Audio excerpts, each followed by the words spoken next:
We're really happy that you're here tonight with us. My name is Paula West Hernandez, and I am the Parent Training and Information Project Manager at TASK. We'd like to talk and give you a few housekeeping tips at the very beginning, and then I will be co-hosting this presentation tonight with Louisa.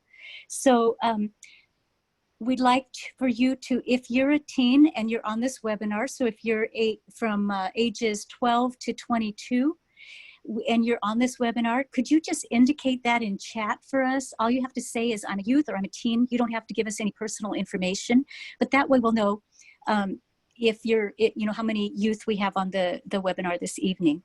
And also too, we partner with another parent training and information center in Northern California.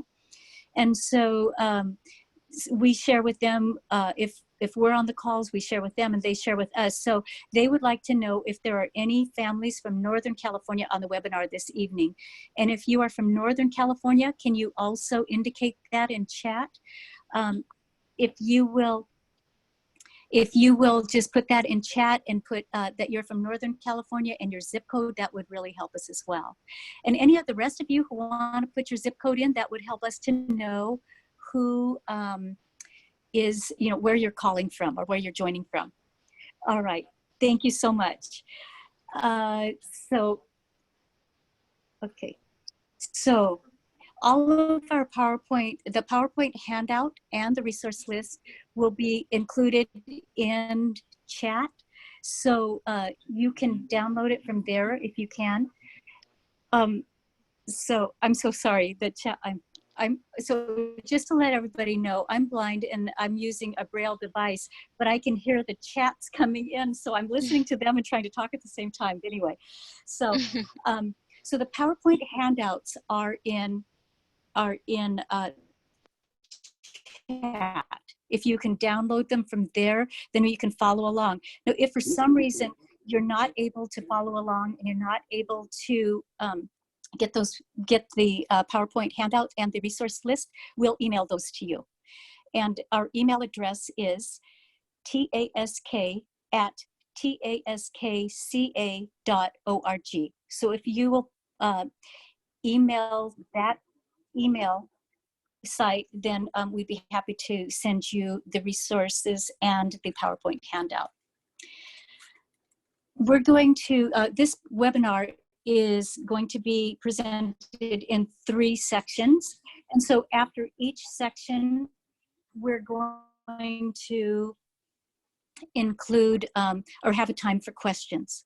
So, you can type your questions into chat at any time, and then Anna will read them to Louisa and me, and we'd be happy to answer them. So as we conclude our section, then we'll open it up for questions. Okay, so you'll have plenty of time to answer those questions. If we don't have the answers, we'll let you know, and we'd be happy to research them and then get back to you via email. Okay, so I'm going to turn it over to Louisa now, and she'll introduce herself and then tell you a little bit more about our workshop agenda. Hello, everyone that's joining us this evening. My name is Luisa Castillo, and I am a bilingual family support specialist for TASK, and I'm serving the San Diego County. If you're a teen, we thank you for being here. We really hope that you can benefit from this information, as you're going to be relating to a lot of what's going to be presented today. And, we hope that you can benefit from the coping strategies that we present tonight. And if you're a parent, we also appreciate you and thank you for being here. We're also going to be sharing some helpful tips in order to support your teens. And as you probably have read already in the workshop description, this webinar is for youth who are facing challenges during COVID-19 shelter in place. So teens, you're going to be learning about concerns faced by your peers related to school closures, to cyberbullying and mental health, as well as strategies and resources for coping. In our agenda, you're able to see, the different areas that we're going to be covering. We're going to be doing it into 3 sections, like Paula mentioned. So how COVID-19 is affecting youth during school closures, with cyberbullying, and how these may be affecting your mental health. We're going to be providing strategies as to how parents can help their teens during these difficult times. And also a list of helpful resources is going to be provided.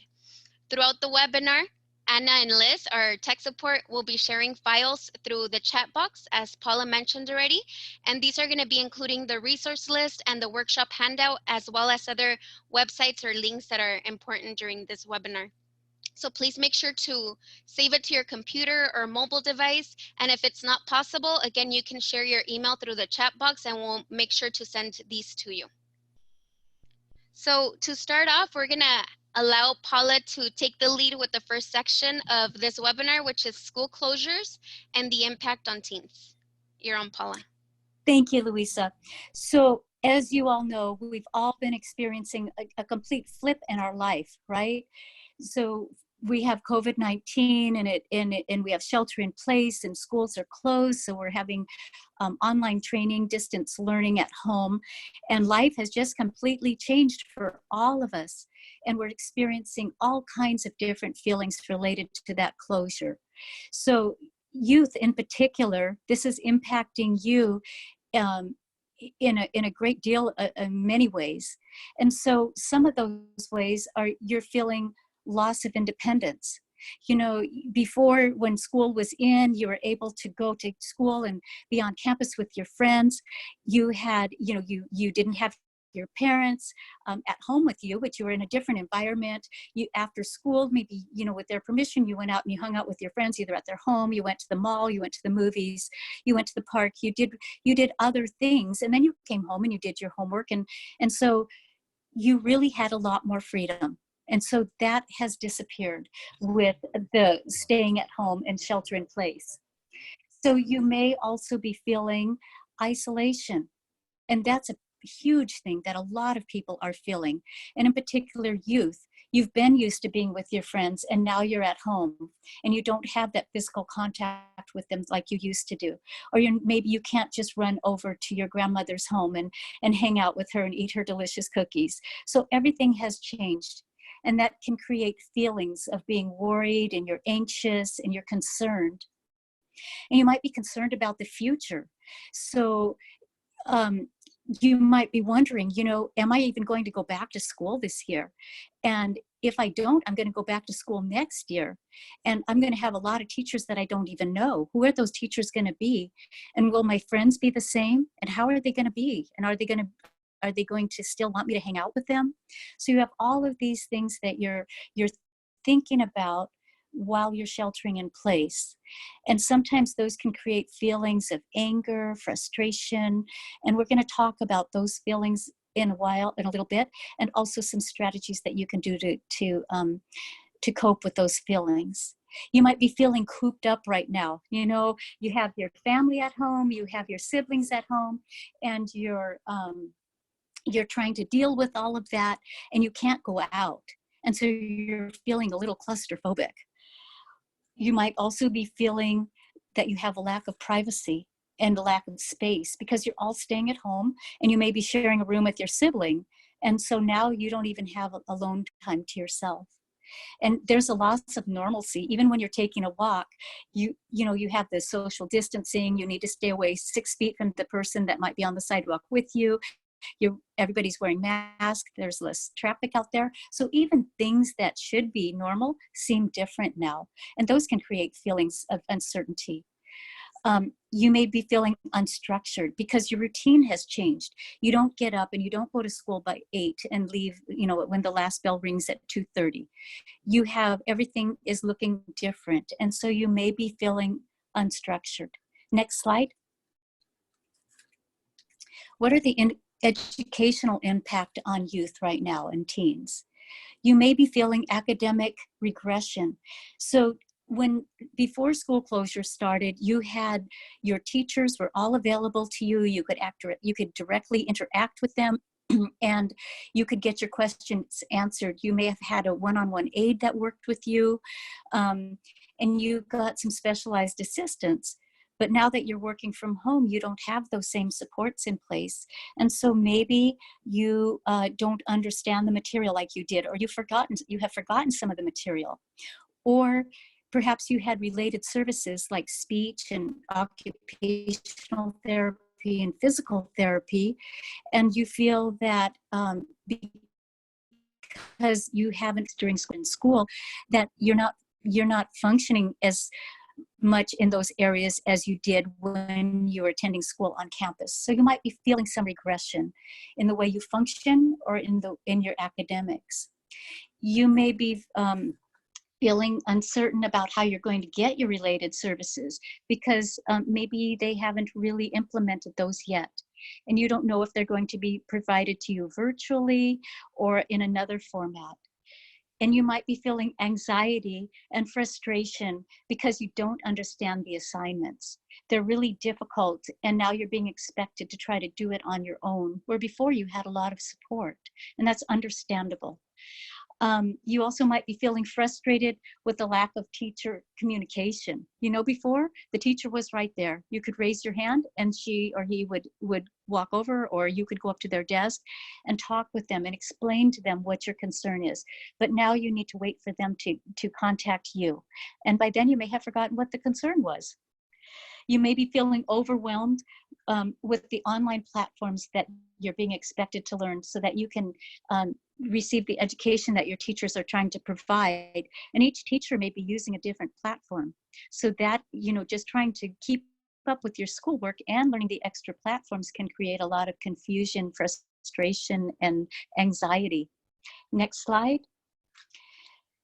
You may be feeling frustrated with the lack of accommodations or modifications. So when you were in class on the school campus, you may have been in general education with some accommodations, or you may have been in a specialized academic instruction or a special day class. And so if you were in those classes, you may have had modified curriculum and you could have had a lot of accommodations. Well, now that you're receiving education at home, many times, a lot of our students are receiving the same packets that the students in general education are receiving. And so you might be expected to complete assignments that you haven't even been exposed to the information. So, you know, because the curriculum was modified when you were in the special day class. And so now you're being expected to complete assignments that were designed for students in general education. And that can create a lot of confusion and frustration for both parents and students. You might be feeling concerned and anxious if your parents are trying to help you and they don't really understand the information. So teens, I want you to know that your parents, it's not that they don't understand math or English or science, but when they went to school, things were taught in a different way. And so they're not maybe understanding the way that you're learning. So I'm asking you, and one thing you can do right now to help is to try to be patient with your parents. They're doing their best to work with you, and they're trying their very hardest to keep working or to work through what they need to make sure that your family stays safe, well, and that you get an education. So as they're learning, be patient and work with them. We're going to talk later about how your parents are going to work with you. So it's kind of a give and take right now. You might also be feeling sad right now. If you're a senior, you might be feeling really sad because you're not sure if you're even going to have a physical graduation, or if you're going to be able to physically participate in all of the fun graduation activities that you've been looking forward to as a senior. You know, you look, and from ninth grade on, you've been watching your older siblings, or you've been watching older students go through these fun activities, and now it's your turn, and you're feeling, wow, I feel kind of cheated because I don't know if I'm going to get to have those same experiences. You also may, next slide. Okay. So right now, it's important, we're going to talk about strategies that can help you right now to cope with all of the things that you're going through. You can follow daily routines. Just like when you were going to school, it's important to have a routine. You had a routine then, you got up, you went to school, you got there by 8, you went to each class when you were assigned to go to that class, you had lunch, and then you went home at the end of the school day. Well, it's important that you follow a routine now too, because it provides structure for your day. So you can start out with little things. Get up in the morning at the same time. When you get up, brush your teeth, comb your hair, take a shower, make your bed, and then eat breakfast. So you have, you have energy to work with, and then sit down at the same time every day and start on the work that you've been assigned to do. So a routine helps to build structure. And when you have structure, you feel more confident. During the time that you're working on your homework assignments, be sure to take frequent and short breaks. Get up and stretch, move around, because that energizes you and it gets your blood flowing, and then that makes your brain work better. Connect with friends. So after you're finished with your schoolwork, be sure to connect with your friends. You can do that in so many different ways: by phone, by email, by text, online video games, joining video groups, and sharing pictures with them, Instagram, all of those things that I'm sure you know a lot more than the adults do, but be sure and join with your friends and your family and stay in contact with them. Because just because we are physically distancing ourselves right now through social distancing, it doesn't mean that we have to stop communicating with each other. So more than ever, it's important to stay in contact with each other virtually or by the phone. Okay, next slide. It's important to have open communication. So you can talk with your parents. If you're feeling anxious about what's happening with COVID-19, or if you're feeling like you might be coming down with some of the symptoms, or you're just not sure about what's going on, talk with your parents. Be open with them and let them know of your feelings, and let them know if you're having any symptoms. And you can always talk with somebody that you trust. Be honest with them and open with them, and let them know of the feelings that you're having. Feeling sad, depressed, upset, angry, feeling like you just want to escape, those are all normal feelings. But and everybody's experiencing those right now, anxiety and being overwhelmed. But if those feelings are controlling you now, or if you feel like you don't have control of those feelings, and you feel so sad that you can't go to sleep, or so depressed that you can't eat, or so angry that you want to hurt yourself or somebody else, then that's the time where you want to talk to somebody that you trust and let them know what you're going through, so that they can reach out and get you some help. You can get help through your insurance by talking with a mental health professional, so let your parents know so they can connect you with those people. Schools have counselors that are available. County mental health, Orange County mental health, Los Angeles County of Mental Health, all the counties that we live in have county mental health that you can connect with to talk with live people. And there's an organization called National Alliance on Mental Illness, and it's NAMI.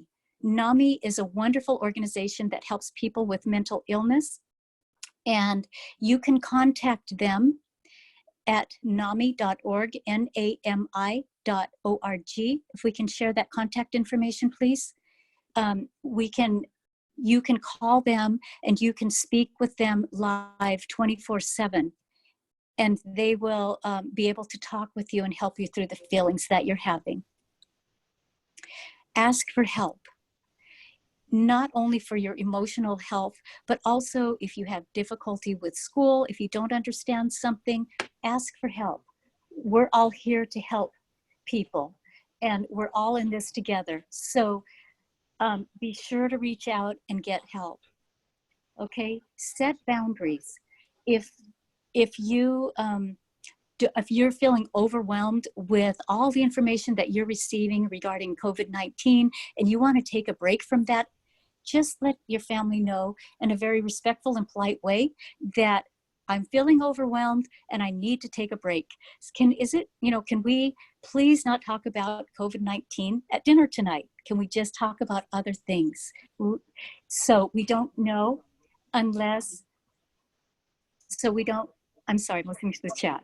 So we don't know that that's going to happen. Okay, let's go ahead to the next slide.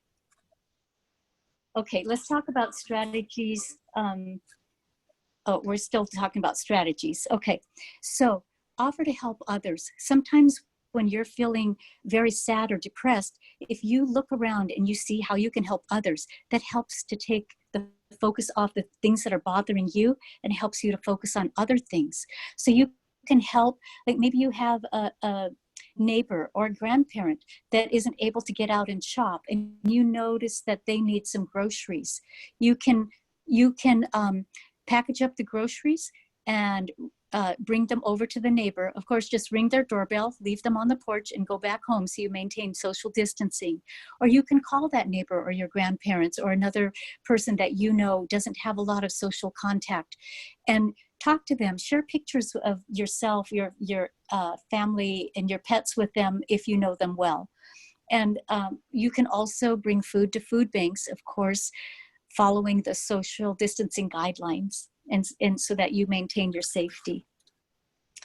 And you can help your siblings use online platforms as well as complete their homework. Okay, next slide. It's important to have self-care. Take care of yourself and do things that make you feel good. I love spa days. Give yourself a manicure, a pedicure, and take a nice long bubble bath and eat lots of good chocolate. You need to exercise. Take stretch breaks. It doesn't have to be real physically challenging, but you can just move your body, take stretch breaks. Or you might like to dance, put on some good music and dance, or take a walk. You can do cardio exercises. You can participate in YouTube exercise programs, or you could take an online dance class with some of your friends and your family. It's important to get good sleep, and it's important, next slide, to eat nutritious food. Okay, let's talk about how parents can help. Parents, it's important to give your teen space right now, especially if they're in close quarters and they're sharing a room with their siblings. So we want, if they are sharing a room with a sibling, then it's important to make sure that they have some space and alone time each day, just so they can regroup. And then there's the opposite. If your child doesn't want to come out of their room, then it's important to engage them so that they will come out and be with the family. Don't sweat the small stuff. We're all working through a lot of different emotions, and everything has changed. So let the little stuff go if you can, and pick and choose the things that matter to you that you want to address. Stay positive. I know that sometimes when we're stressing, it's hard to do that, but it's okay to feel the stress. It's okay to express the stress, but try to express the stress and away from your children, so that when they see you, you're able to portray the positivity.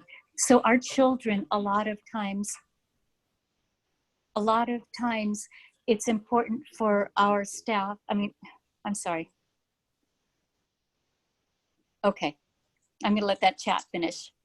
Okay, so it's important to stay positive, and it's important to be honest with your teen. You can let them know that you're feeling anxious and that you're feeling stressed, but it's also important that you demonstrate positivity in front of them, and talk to another adult if you're feeling anxious or upset, so that you can work through those feelings.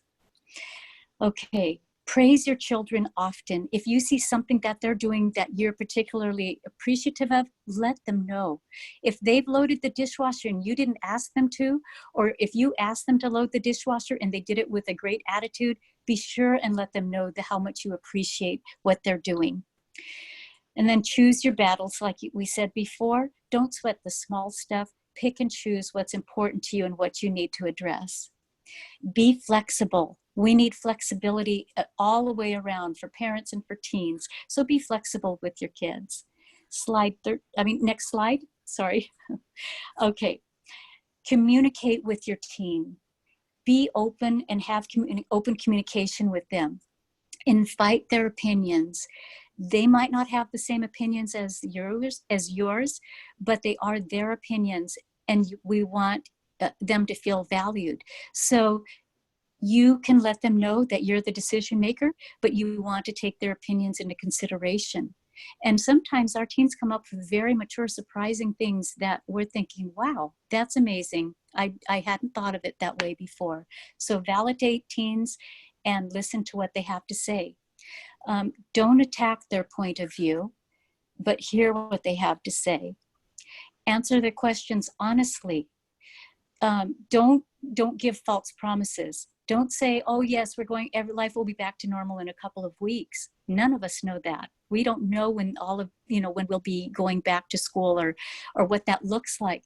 But you can let them know, we're not sure how that's going to look, but we do know that we are going to one day all go back to school or go back to work, and that we are all going to be supportive of each other while we're doing that. And we are here for you. We as your parents are here for you. Admit if you don't know something. It's always okay to say, I don't know. It's better to say, I don't know, and look and research and give the correct answer than to give some information that might be incorrect. Let your teen have their feelings. It's okay if they feel sad, depressed, angry, as long as they're not hurting themselves or others. And if you feel that their feelings of sadness, anger, depression, anxiety are getting are getting overwhelming or are becoming concerning, then of course reach out and get help for your teen. Again, you can get help through your insurance. You can get help. School districts have counseling. County departments of mental health have counseling that you can reach out, and they have helplines.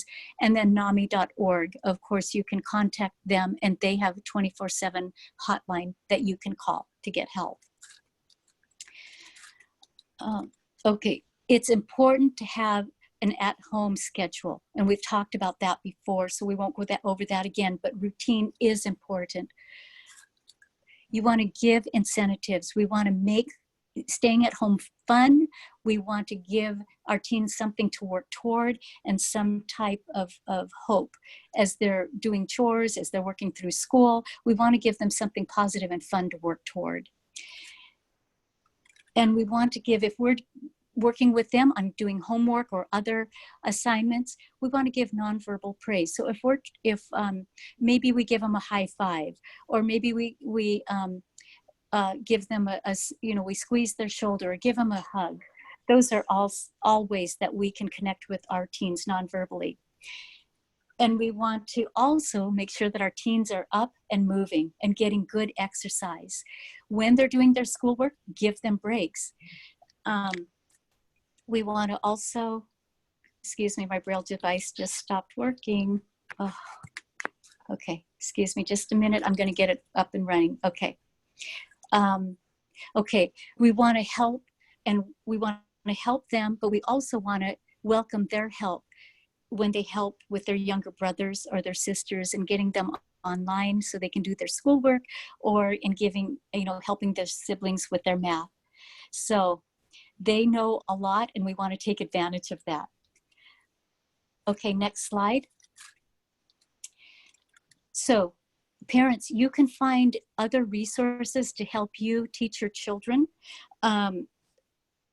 Understood.org is a great website, and also Learning Disabilities Association. They offer a lot of learning resources for students who learn differently. So those are two good websites that you can go to that might help as you're providing home instruction and online instruction for your students. And then school districts, you can find out what other programs they have to offer right now.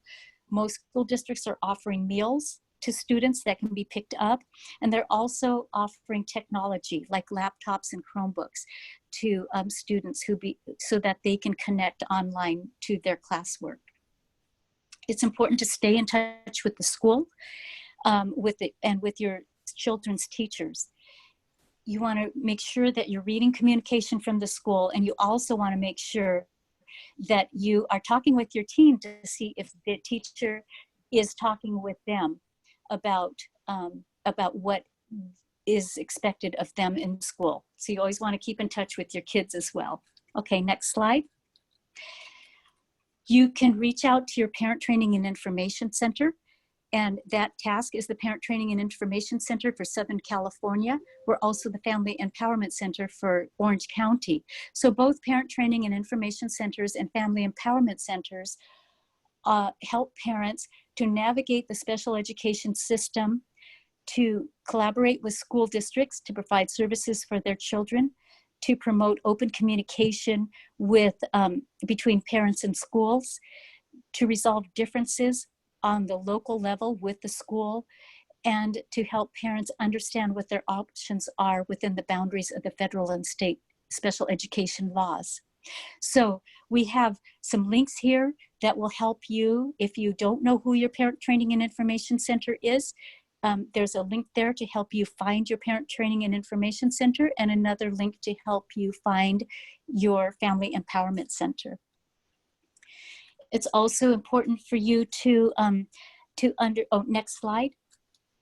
It's also important to read updates on COVID-19 special education guidance from the California Department of Education, and also from the U.S. Department of Education on how special education has been impacted by COVID-19 and how those services are being provided now. Okay, so at this time, we're going to go ahead and take questions. Okay, so if there are any questions on these slides that have been presented.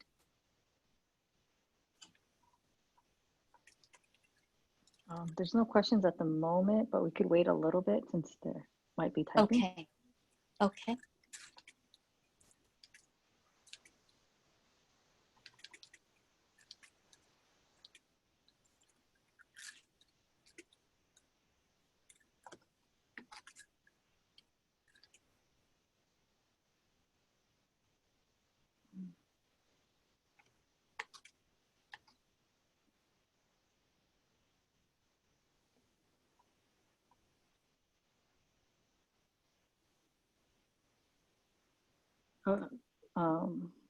Is that Luisa? Can you show that slide? Is it this?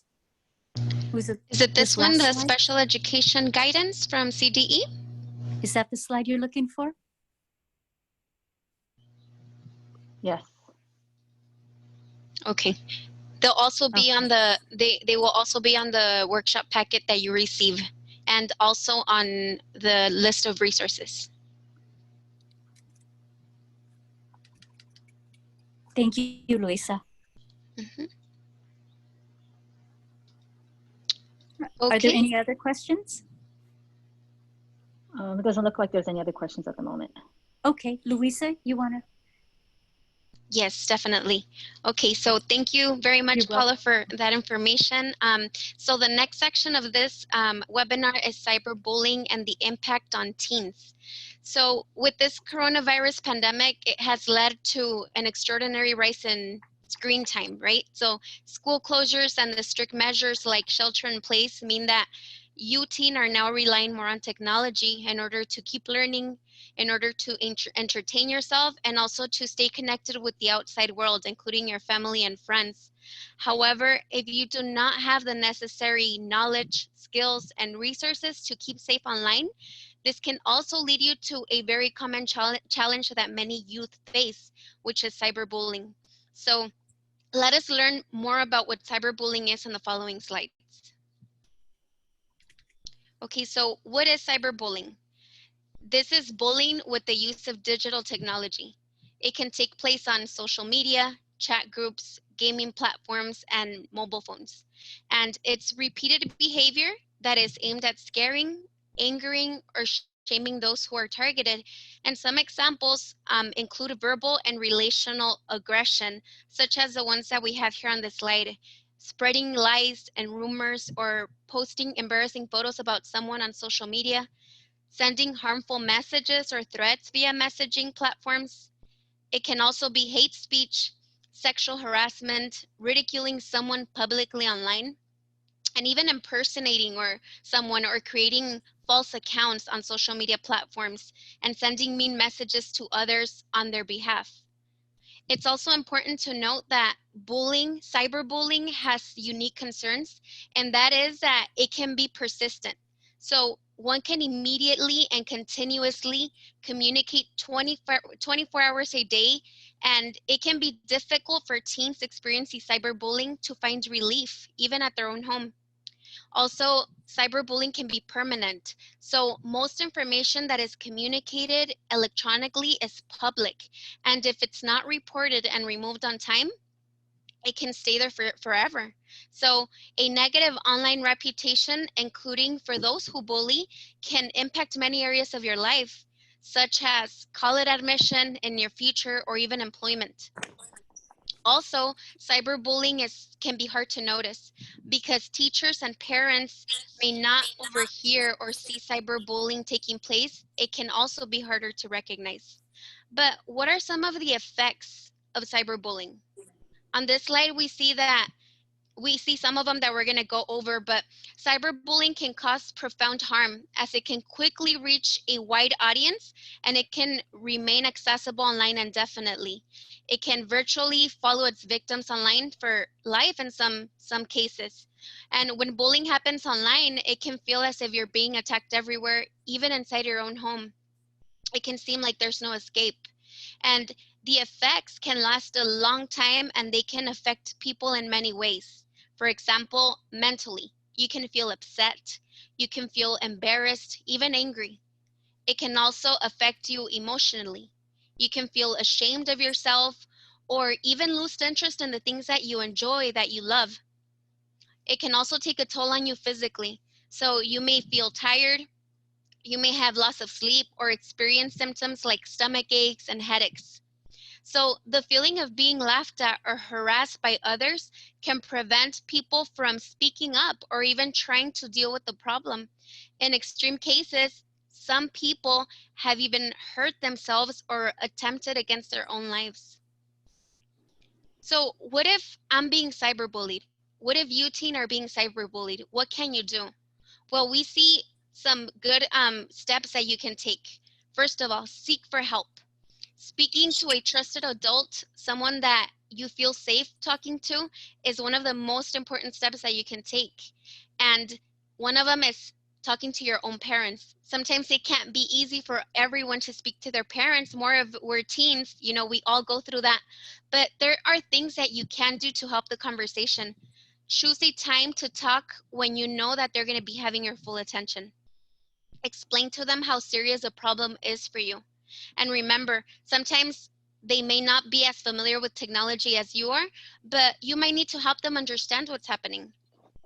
They might also not have instant answers for you, but remember that two heads are always better than one. If you're still unsure about what to do, consider reaching out to other trusted adults.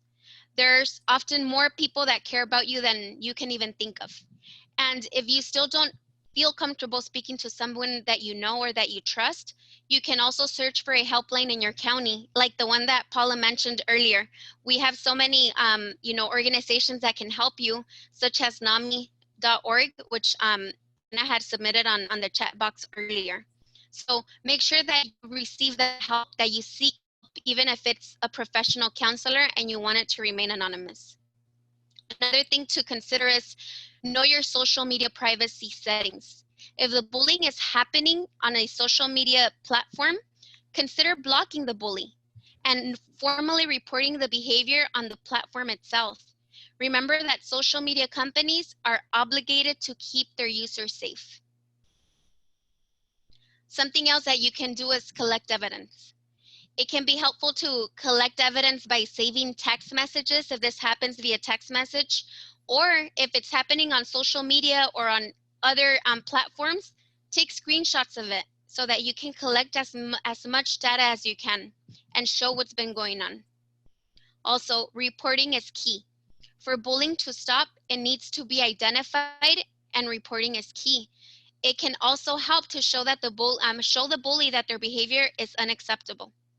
And remember that if this is going beyond, you know, what it should, and it's something unlawful, if you're in immediate danger, you can contact, or you should contact the police or any emergency services in your county. Now, what if I witness cyberbullying? What if you're not the target, but you actually witness it? It's important to ask yourself, what kind of bystander am I? What kind of witness am I? Be the type of bystander that supports your peers. Remember that you can do something about it. How? Well, if it's on social media, don't participate. Don't like or share posts that are bullying someone. Although you may feel pressure to join, you know, in the conversation or join in bullying someone, you can make your own choice and not contribute to the situation. Something else that you can do is report it. Even if the content isn't targeting you personally, you can still report it to the site or to an adult that you trust. You can also respond with positive support. So if you feel comfortable doing so, and if it's safe for you, you can post a comment showing solidarity with the target. Imagine what a difference a nice comment among a bunch of mean ones would make. And you can even reach out to the person being bullied. So you can send them a private message letting them know that you don't agree with what's happening and that they don't deserve to be treated that way and that they're not alone. So some of the strategies that can help you and your peers prevent and cope through cyberbullying. Be kind to yourself and others. Remember that you're not alone in this. And if you're experiencing cyberbullying, always turn to your family, to friends, to adults that are going to help and support you. If you witness a friend that's being bullied, reach out to them and try to offer support. Remember that doing nothing can leave the person feeling that everyone is against them or that nobody cares. And your words can actually make a difference. Remember that now more than ever, we need to be thoughtful about what we share or what we say that may hurt others. Which leads us to the next point, which is think twice before posting or sharing anything online. Why? Because this may stay online forever and it can be used to harm you later. So don't give out personal details such as your address, your telephone number, or the name of your school. Also, learn about the privacy settings of your social media apps. We know that a lot of the popular social media apps out there are Instagram, Facebook, Twitter. So know that these all have settings that you can, monitor on your own. So some of the points that you can consider that I'm going to talk about right now are you can decide who can see your profile and who can send you direct messages or comment on your post by just adjusting your settings or your account privacy settings. Also, you can report any hurtful comments, any messages, any photos, and request that they are removed. Besides unfriending someone, you can also completely block them to stop them from seeing your profile or to even contact you. You can choose to have comments by certain people to appear you can choose to have comments by certain people to appear only to them without completely blocking the person. Also, you can delete posts on your profile or you can hide them from specific people. And on most of the social media apps, people aren't notified when you block them or when you restrict or report them. Now, if you are experiencing cyberbullying, sometimes, we know that we all want cyberbullying to stop, which is one of the reasons that reporting cyberbullying is so important. But creating the internet we want goes beyond calling out on bullying. We need to be very thoughtful about what we share or what we say that may hurt others. So we need to be kind to one another online and in real life, and it's all up to you. So if you're worried about the safety or something that has happened to you online, urgently speak to an adult that you trust. Many counties have special helplines, like we said, where you can call or speak to someone for free anonymously. So again, you can visit NAMI.org or other organizations that are going to be included in the resource list that we're going to be sending out. Now, parents, how can you help? Being connected helps children and teenagers nowadays reduce the impact of this temporary normal, and it encourages them to continue with their lives. But this is also bringing a new set of challenges for you, parent. So it's very important that you take note of signs of cyberbullying if they may be occurring to your teen, and make sure to take immediate actions, the immediate steps.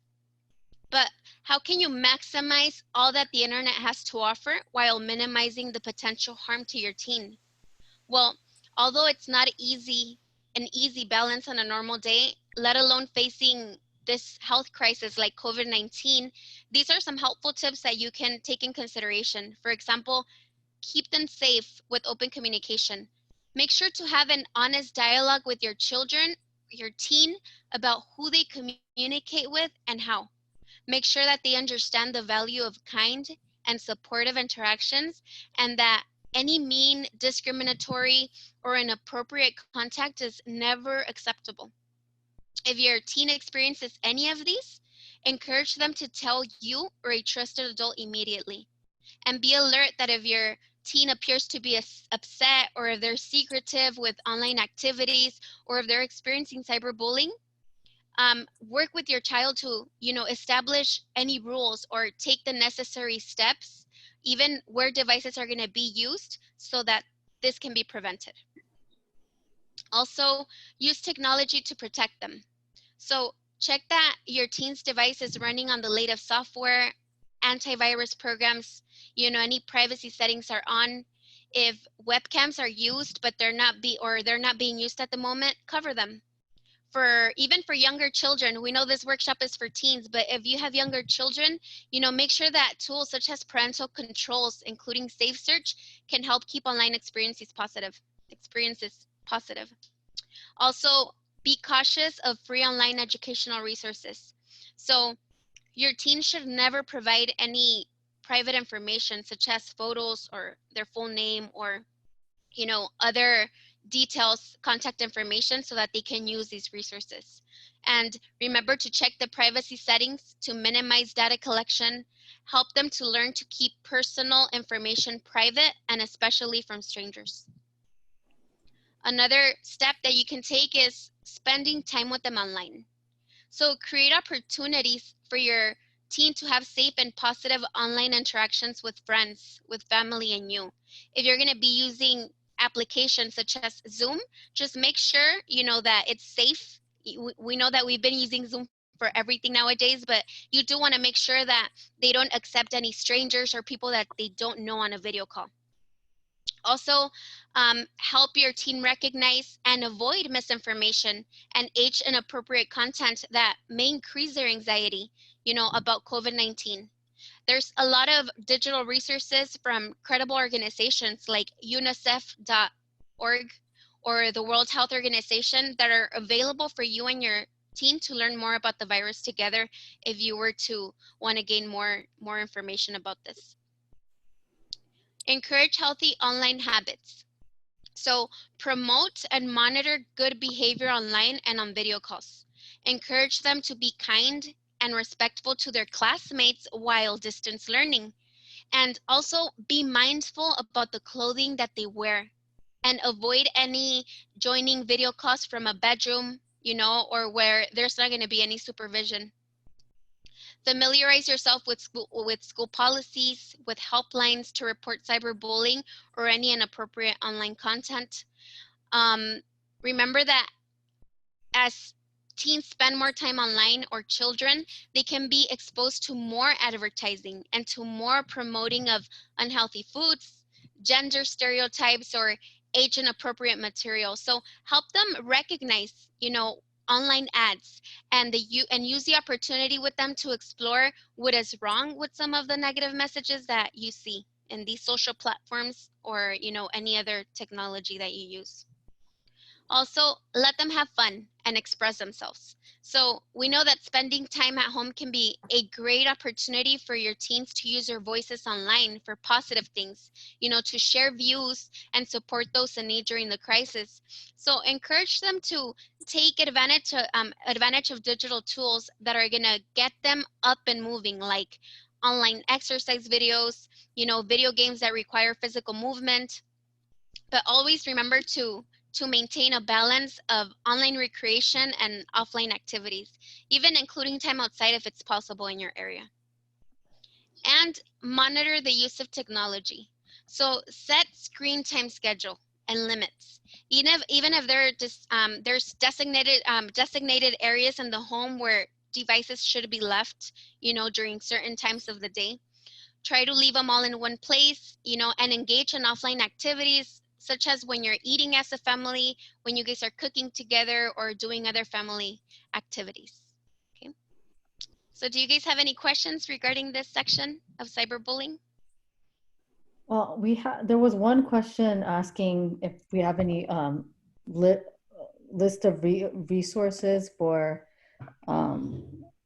safety online, and so we provided the teen resource. Great. Again.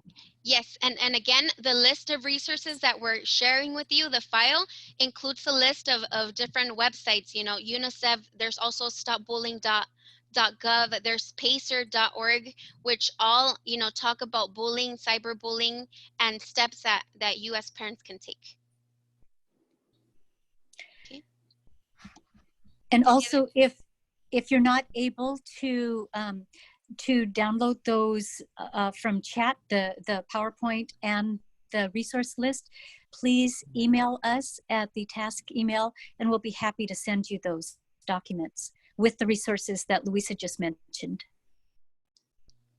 Yes. All right, so if we don't have any more questions for this section, we're going to be continuing to the last section of our webinar, which is mental health and the impact on teens. So we're going to have Paula start off. Thank you, Luisa. And I just wanted to thank the person who talked about the ages of your children. If there are any other teens or parents who have teens on this webinar, if you can please put in chat that you have a teen we're looking like ages 12 to 22, anywhere in there, we'd love to know about that. And all we need to know is that that you have somebody in that age bracket. So, all right, thank you. Okay, so we're going to talk about what teens are experiencing now in mental health. And like Luisa said, they're experiencing bullying. Cyberbullying in particular right now is really prevalent because of trying to work at home. I mean, because of working at home, because we're all at home and the kids are online so much. So cyberbullying has really ramped up, and they're also experiencing a lot of stress. As you can imagine, there might be some fear related to this. There's and just in general, kids are experiencing a lot of stress, some fear if they're being cyberbullied, or they're uncertain about the future. There's anxiety. Teens are saying they're feeling very, very anxious about what we're going through right now. They may be feeling a lot of aggression and feeling like they just are feeling so frustrated that they need to have a physical outlet, and they are feeling very aggressive. They might be feeling very frustrated, very fearful, sad, like we talked about all of these things. Isolation, we mentioned some of these at the beginning of our webinar, and anger. And these can all be exhibited in many ways. Sometimes teens end up turning in on themselves and become very depressed. Sometimes they end up hurting themselves or participating in injurious behavior, or they might be aggressive towards others and their behavior becomes injurious towards others. Teens respond differently. We all respond differently. So it's very normal to feel sad. I know we've been talking about this all along, but we've been feeling, all of us have felt sad, anxious, depressed, and fearful. Those feelings are very normal. Again, if the feelings if they're getting out of control and you feel like they're controlling you and you're losing sleep, you can't eat, or your eating habits have changed, you feel like you want to hurt yourself or others, be sure and please reach out and get help. Task is here. We can connect you with support groups and with help. Your parents can help you, the schools can help you, County Mental Health can help you, and we've listed NAMI. I will share with you that I have a child who has mental illness, and I have been through the NAMI program, so I have benefited from their program immensely, and they have been strategic and instrumental in helping both of my son and myself cope during this COVID crisis. So I would highly recommend that you reach out to them. They're a wonderful support group and a wonderful resource to have. Okay, next slide. Okay, so let's talk about how some strategies that might help. Recognize that your anxiety is normal. We've been saying this all evening long. It's normal to feel anxious right now. I don't know one single person that doesn't feel anxious about everything that's been going on. I mean, you've been taken from school and put into your home. We've all experienced, parents are working from home now. We're learning platforms that we never thought we'd use before. We're doing everything virtually. We're social distancing. We're not eating in restaurants. We're not shopping in the malls. When we go to the grocery store, it's a quick trip with lots of hand sanitizer and masks, you know, if we can find hand sanitizer. So things have changed, and just recognize that it's okay to feel the feelings that you're feeling. Sometimes it's good when, you know, I divide things into two categories, things I can control and things I can't. And the things I can't control, I need to let go of. The things I can control, I can do something about. So when I get into that cycle of when I start thinking about the things I can't control, when I start feeling like they're a bit overwhelming, I can create distractions for myself. And that's what you can do as well. Create distractions. Think about other things that you can do. Maybe you want to take a walk or read a good book or watch a movie or get online and play a video game with your friend. Do something different. Stop worrying about what you can't control by changing what you're doing. And then find new ways of connecting with your friends, because right now, like I said before, just because we're social distancing doesn't mean we can't stay in contact. So reach out to your friends, reach out to your family that's not in your home and those that are in your home, and find some fun ways to connect with them. Focus on you, because you are special and you are important. And during this time, I think that we're losing sight of that. We're focused on everything around us that's going crazy and that's changed. But we need to think about ourselves too. What makes you happy? Sit down and you can make a list of the things that make you happy. I love eating chocolate. So when I'm feeling a little bit down, I'll take a walk and eat a bag of M&Ms at the same time. You know, it's helping me exercise and I'm making myself feel good. So focus on you. Do something good for yourself. Parents, this goes for you as well. We need to take care of ourselves as parents, because if we're burned out, then we're not going to be able to be there as much as we want to be for our children. So take care of yourself so that you can take care of your teen. Feel your feelings. It's okay to feel them. It's normal to feel them. And if they feel overwhelming, that's when you reach out to get help. Be kind to yourself and others.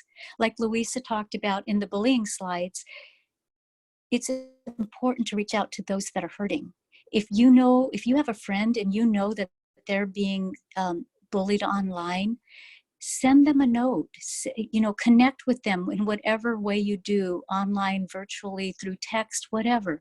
Let them know that you're there. Let them know that what's happening to them isn't okay. And let them know it's not their fault. Let them know you care and that you're there to support them. And oftentimes when we focus on somebody else and what they're going through, it takes our mind off of what we're going through. Okay, next slide.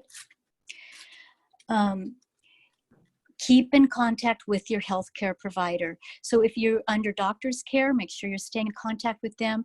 If you're receiving therapy, psychological therapy, make sure you're staying in touch with those people and getting health or mental health services. Make sure that your prescriptions are filled and that you're taking your medication regularly.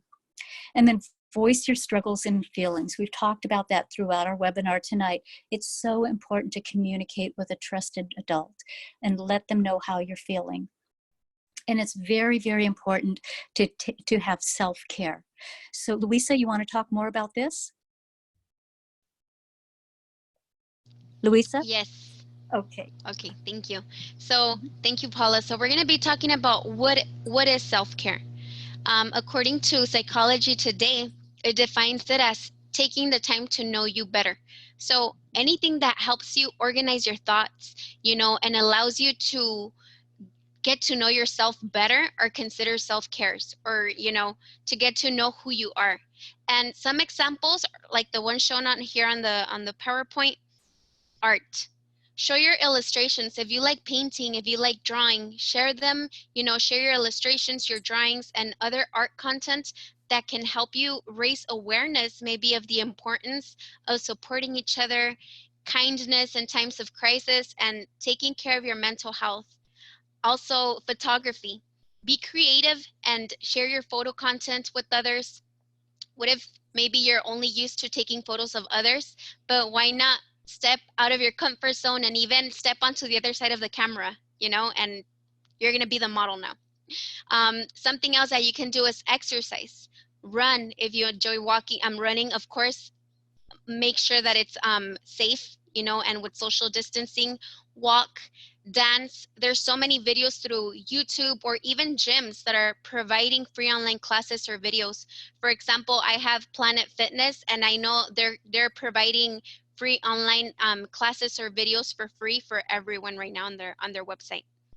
You can also engage in journaling. I personally find this so relaxing, being able to write an entry a day of how your day went, or just, putting your thoughts on paper can help you take away some of the stress that you may be feeling in these difficult times. Crafting. If you like crocheting, if you like sewing, or do-it-yourself projects, even cleaning and organizing can be therapeutic right now.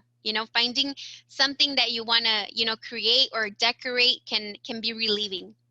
If you have any pets, maybe taking your dog for a walk, or even grooming them.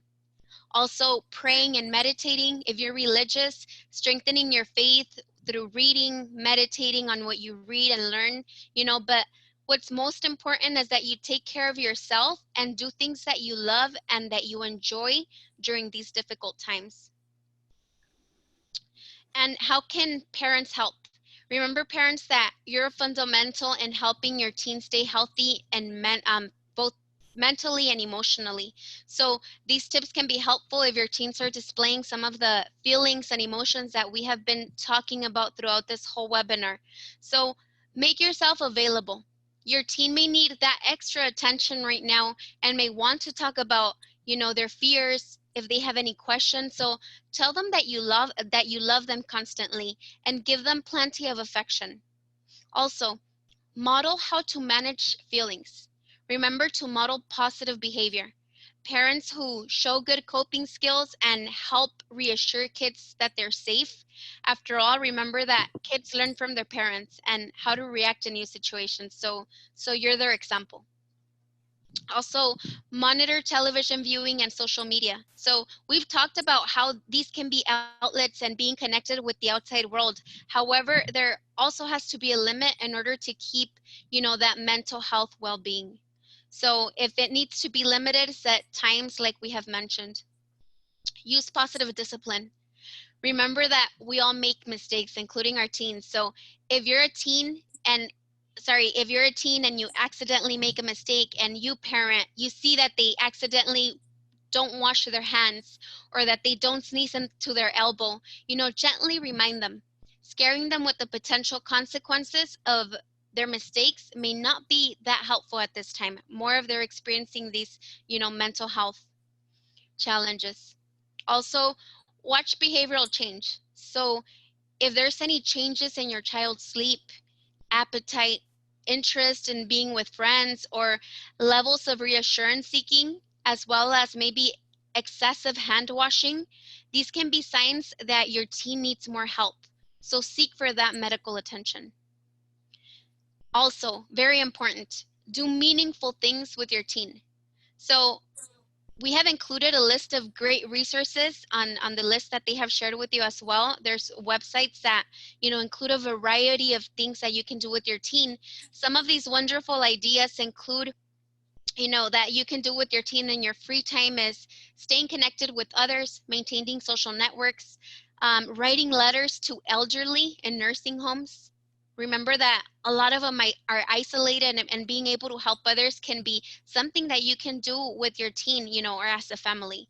Also, playing board games, cooking together, eating as a family, having a spa day, doing your pedicure or your manicure together, painting, creating even a weekly menu so that you guys can cook together.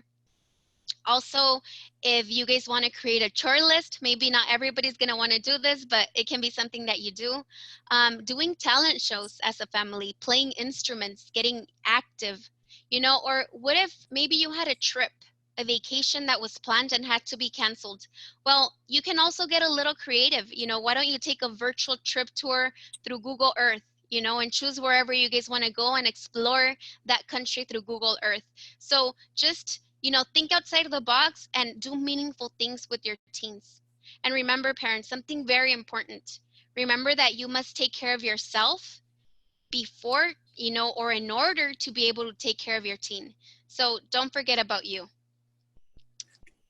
Alrighty, so do you guys have any questions for this portion?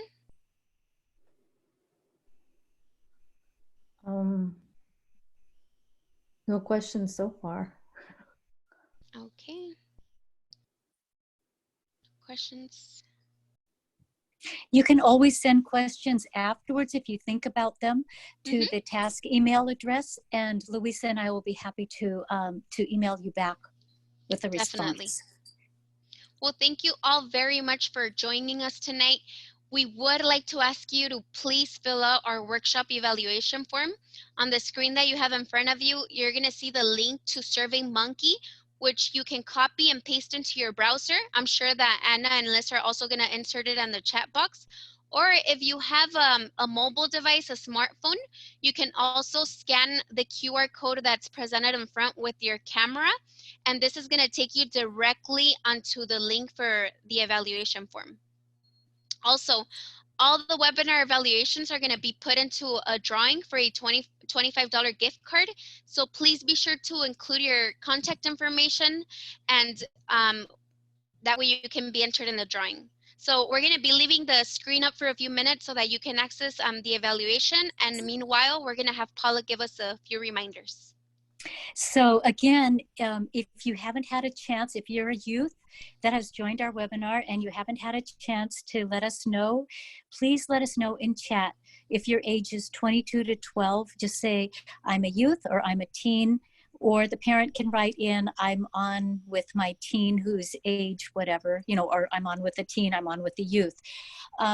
If you're joining us from Northern California, please let us know that and your zip code so that we can let our sister PTI in Northern California know that you are on. And if any of you would like to let us know the zip code or the city that you're joining us from, that would be wonderful so we can see who's on our webinar tonight. So again, if you weren't able to download the PowerPoint document or the resources from chat, please email us at the email. It's in this last slide here, or we'll post it again, where you can email us and we will send that the information to you. We'll email it to you. And here on the next slide, we have our task contact information. And yes, so here's our task contact information. If you'd like to get a hold of us, we are all working virtually from home now, but if you call our Brea office, we will have a family support specialist that will connect with you if you want to contact Louisa or me directly to get answers to to questions that you had regarding this webinar, please send your email to the task email. Otherwise, if you want family support specialist assistance, you can call the Brea number at 714-533-8275, and a family support specialist will be happy to call you back and talk about special education and any questions that you may have regarding that. So we'll keep the slide up for a little bit, but we want to thank each and every one of you for joining us this evening for our Youth Voices Matter, because your youth, you matter, and parents, you matter. And we appreciate and support each of you. Please don't hesitate to reach out to us. And we appreciate you joining us tonight, and thank you very much. Thank you all.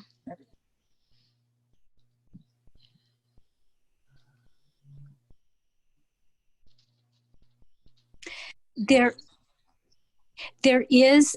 are going to be other webinars coming up. I know of 2 right now from the technology department, and those will be posted shortly. So they will be, I believe both of them are in May, and I encourage you to join those. They're wonderful webinars. They talk about technology, some things that you can do at home.